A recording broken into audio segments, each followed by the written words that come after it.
What's up, guys? Welcome back to another episode of Lockdown Coverage. If you guys are new to the channel, my name's Daniel. On today's episode, I'm recapping every game from week one. What a week one. Crazy games all around the NFL. I actually can't believe that the NFL is happening right now and that there are no coronavirus tests around the league. They did get tested the day before all the games, and every single test came out negative, which is great to hear. But let me get right into the games right away. And the first game that I wanted to start off with is Arizona against San Francisco 49ers. And wow, Kyler Murray is legit. Let me tell you, this man is out here. He will be an MVP candidate, hopefully, throughout the NFL season. He ran for over 95 yards, had Arizona in the game the whole time. DeAndre Hopkins, his new toy, his new weapon, ended up having a career-high 14 receptions for 150 yards. D-Hop had himself a monster game. The Arizona defense looked good, looked capable. At first, they kind of gave up a long touchdown run to Raheem Mostert, or a long touchdown catch, but San Francisco was held in check after that first touchdown, and the defense for Arizona played really well. Kyler Murray, watch out for this man. He is dangerous in the open field. He is a dangerous scrambler. I think he will be one of the best quarterbacks in the NFL, and I think he will make that jump into MVP contention this year. Bold prediction. I think he will be that good this year. Jimmy G did not look good for San Francisco. The San Francisco D did not look as dominant as they did look last year during their playoff run, during their Super Bowl run. Hopefully they could get that magic back, and I think that they could still be a really good team in the 2020 season. So that is what I have for week one. Arizona gets the W. They are legit. The next game I have on this list, Packers and the Vikings. The Packers and Aaron Rodgers is out on a mission. That is one bad man. Aaron Rodgers had over 350 yards and 4 touchdowns. Devontae Adams had 15 receptions for 150 yards and 2 touchdowns. That Packers offense looked unstoppable. People were saying Aaron Rodgers is old. People are saying Aaron Rodgers is washed up. You shouldn't draft him in fantasy because he has no weapons around him. And look at what he did yesterday against the Vikings defense that is capable. Other than Minnesota missing Danielle Hunter, one of their best defensive ends, and having a young secondary, Minnesota did not look good. They did run the ball early and often, and they did not give Kirk Cousins a chance to kind of stay in the game because that passing game was not intact in the first half. Kirk Cousins did end up with 250 yards and 2 touchdowns, but Aaron Rodgers and the Green Bay Packers were always one step ahead in this game. That is why they won the game, and Aaron Rodgers is out on a mission. Every time you count out Aaron Rodgers, I promise you he will come back and prove you wrong. Even though he's an old quarterback, he is still really, really good and still have a cannon arm. And both teams did look great yesterday, but the Minnesota Vikings defense really needs to step up if they want to compete in this division, as well as Green Bay. Green Bay still let up 34 points, even though some of it was in garbage time. They both need to play better. The next game I have on my list is the Washington football team and the Philadelphia Eagles. Philly looked great in the first half, was up 17-0 on Washington, and what happened? Carson Wentz threw away the game. Carson Wentz had 170 yards and 2 touchdowns at half. He had 2 interceptions in the second half, got sacked 8 times. Chase Young looked like an all-pro player. He had 1.5 sacks. That Washington defense, that Washington front looked great. Carson Wentz gave them momentum, threw 2 picks in the second half, let them come back in the game. Virtually, Philly had the game secure in the bag until the second half, but those sacks, that non-existent running game for Philly, and the offensive line did not look good yesterday for Philly. They need to throw this game out. They need to not look at any of the film and say protect the ball better, because if they don't, Philly will have a very, very long year. Dwayne Haskins did look okay for Washington, but Washington is going to be winning these games because of their defense. Their defensive front is top 3 in the league. And I'm going to say it right now because they're going to just get better and better. They have a whole bunch of young studs. The next game I wanted to get to is the Bucks and the Saints. Probably the most anticipated game of the week. Tom Brady goes up against an older Drew Brees, but they're both in their 40s. Probably the oldest matchup ever between 2 quarterbacks in the NFL. Tom Brady looked like Tom Brady of last year. I don't want to hear it for any of you now Bucks fans that were Patriots fans, bandwagoners, but Tom Brady maybe is a system quarterback. That is what people are going to say now because he threw a pick 6. Now he's throwing pick 6s going into last year against Miami and against Tennessee in that playoff game. So Tom Brady has thrown a pick 6 in 3 games in a row. Did not look good in that Tampa Bay offense. Obviously, working out with his receivers during the offseason didn't help because Mike Evans had 1 catch. Chris Godwin didn't look as spectacular as he did last last season, and I know it's just one game, but Tampa needs to improve if they really want to make the playoffs. The Saints are the best team in that division. I think they will go out and win that division outright because their defense is better than the Tampa Bay defense, and their offense has continuity, which is probably the most important thing in the NFL. So that's why the Saints won this game, in my opinion. Drew Brees looked good. Alvin Kamara looked good. Why he got a huge extension. Michael Thomas did not. And the Saints still had a great game on offense and had 34 points other than that one pick six. The Saints offense looked pretty good. Tampa Bay needs to improve if they want to win games this year.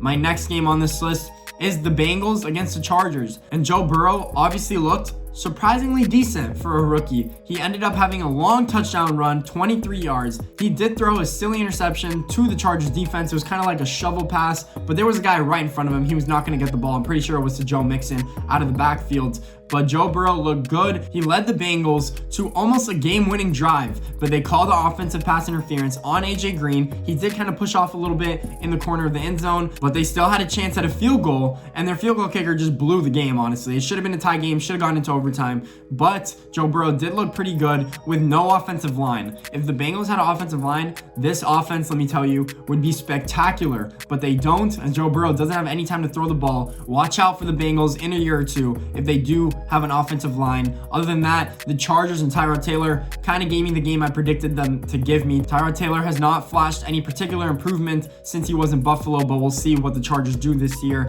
The next game I have on my list is the Raiders and Panthers. To put it straight to you, there was no defense in this game. The end score was 34-30, but the Raiders offense and Derek Carr looked good. That running game and Josh Jacobs had 3 touchdowns. That Oakland Raiders offense looked better than I thought because they don't have that many playmakers on the outside. Henry Ruggs looked good for a rookie in his first game. It did look like it was his first game out there. I'm not going to lie. Teddy Bridgewater as well looked good for a quarterback in his first game in a Carolina uniform, but I'm still predicting a playoff spot for the Las Vegas Raiders. Did I say Oakland before? I might have said Oakland, but the Las Vegas Raiders, I'm going to be doing that probably all season, just like how I did San Diego Chargers earlier this season. I'm still not used to either team switching cities. It makes more sense, Oakland Raiders, whatever. But Las Vegas, anticipate a playoff spot if Derek Carr plays the way he played in week 1. The next game I have on my list is the Bears and the Lions. Did you guys watch that game? The Bears were down 23-6 going into the fourth quarter. Like, Matthew Stafford last year was in a similar situation, I don't know if you guys remember, against the Arizona Cardinals, and Kyler Murray as a rookie. Same score, 23-6, and they gave up the game. They ended up tying the game last year when they should have lost, but they ended up losing this game to Mitchell Trubisky, who ended up having 270 yards passing and 3 touchdowns, no turnovers. He was having an abysmal first half. It looked like Nick Foles should have got in there after halftime because that Bears offense looked so bad. But the Lions let the Bears come back, and they ended up taking the lead from a beautiful touch pass that Mitchell Trubisky threw to Anthony Miller in the corner of the end zone. The Lions ended up driving down the field with very little time remaining, and they had the game in their hands. DeAndre Swift, rookie running back from Georgia, had the ball out of the backfield, and he was running a route in the corner of the end zone, and he literally had the ball in his hands and dropped it. Like, the Lions are literally cursed. I would feel awful if I was a Lions fan. I would rather lose 50-0 than have the game literally in my hands and dropping the pass. It sucks to be a Lions fan right now. Honestly, that franchise, they had potentially high hopes with Matthew Stafford. He's a good quarterback. Their defense did not play good at all in the fourth quarter. What do you want me to say? I can't even say second half because it was just abysmal fourth quarter for them in general. But other than that, good comeback by the Bears, Mitchell Trubisky, and the Bears. If they could play like that throughout the whole game, like how they played in the fourth quarter, the Bears could be dangerous. We'll see if Mitchell Trubisky has ended up being a bust or ends up being decent this year. So the next game I do have is the Seattle Seahawks and the Falcons. The Falcons, just like usual, no defense throughout the whole game. Matt Ryan has to throw 450 yards and they still can't even come back. Russell Wilson, let me tell you, this guy better win MVP this year if he plays like how he did in this game. He had 350 yards and 4 touchdowns. He threw 31 of 35 completion. That's what, 85% completion percentage? That's ridiculous for a quarterback. Chris Carson had himself a game. That Seattle offense looked great. I think Seattle will be one of the Super Bowl contenders this year because they have Jamal Adams now, because their defense is stout, and they have one of the best quarterbacks in the league. I don't think the Falcons could go far without any defense. Matt Ryan can't just keep up throughout the whole game. It's kind of not going to happen. It's not sustainable. The next game I do have is the Browns against the Ravens. What do you want me to say? Cleveland, the score was 38-6, in case you didn't know the score. Obviously, the Browns lost. Baker Mayfield did not look good. That defense looked awful. Lamar Jackson ran all over them. Plain and simple. The Browns looked awful. They looked like exactly how they ended last year. The next game on my list is the Colts and Jaguars. And people thought the Jaguars were going to be one of the worst teams in the league. But no, they had Gardner Minshew. You guys keep forgetting about the stud. Look at the mustache. Look at the mustache on this man. Gardner Minshew is a great quarterback. People don't talk that he could be their franchise quarterback of the future. He threw 19 of 20. 95% completion. That is the best for any quarterback ever in a week 1 game. 95%. He didn't complete one pass.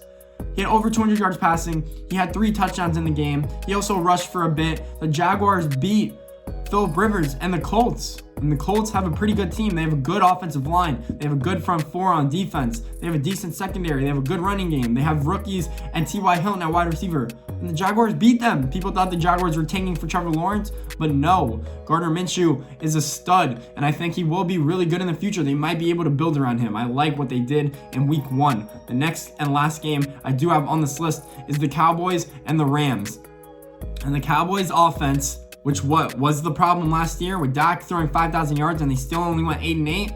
I don't think it's their offense that is the problem. Even though they only gave up 20 points to the Rams, and the Rams offense did look good, but Jared Goff looked like he was kind of holding him back. They had a few stellar drives that ended in field goals, missed field goals. The Rams should have easily won this game in my opinion, and they let the Cowboys stay in it, but the Cowboys offense did not look good. The one thing I do have to say is that Jalen Ramsey did flop on that last pass interference. I don't know what you guys thought about that play, but I thought it was a huge flop. I think it was a perfect dime throw to Michael Gallup. Should have set them up in field goal range, but it did not. And other than that, their defense, I think, is what is the problem. Clayton Van Der Esch, their linebacker, is officially out with a broken collarbone.